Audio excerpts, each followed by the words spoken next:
মদিনার বাজার দিয়ে নবীজি যাচ্ছেন, নবীজির একটা ওট পছন্দ হয়েছে, তো নবী ওটের মালিকের কাছে গিয়ে জিজ্ঞেস করলেন, ভাইয়া এই ওটটার দাম কত? ওই দামাদামি হলো, নবী সে দামে কিনতে রাজি হলেন, কিন্তু নবীর কাছে তখন অর্থ ছিল না। তখন নবীজি ওনাকে বললেন, আপনি আমাকে ওটটা দেন, আমি এখন গিয়ে আপনার সেই প্রাপ্যটা পাঠিয়ে দিচ্ছি। ওটের মালিক ওনাকে ওটটা দিয়ে দিলেন। আশেপাশে যারা ওটের মালিক ছিল সবাই জিজ্ঞেস করতেছে, এই পাগলা, তুমি কি যাকে ওট দিয়েছো তাকে চিনো? বলে যে না। নাম জানো? বলে যে না। পরিচয় জানো? বলে যে না। ঠিকানা জানো? না।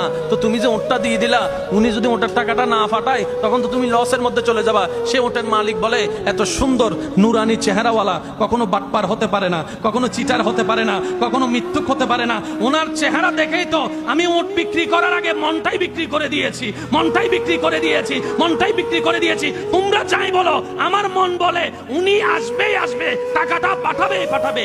এই কথা বলতে না বলতে কিছুক্ষণ পরে নবীজির একজন সাহাবা এসে বলছেন, একটু আগে একজন ওট নিয়ে গিয়েছেন কাছ থেকে, ওটের মালিকটাকে একটু দেখতে চাই। উনি বলেন যে আমার থেকে। তো উনি বললেন, আমাদের নবী আপনার থেকে ওটটা নিয়ে গিয়েছেন, ধরেন ওটের টাকাটাও দিয়েছেন, আপনাদের খাবার জন্য কিছু খেজুরও হাদিয়া পাঠিয়েছেন, খেজুরও হাদিয়া পাঠিয়েছেন। ওই ওটের মালিক বলে, ভাইয়া টাকাটাও রাখেন, খেজুরটাও রাখেন, আগে আমাকে ওনার কাছে নিয়ে যান। আমি ওট বিক্রি করি নাই, আমার দিলটাই বিক্রি করে দিয়েছি।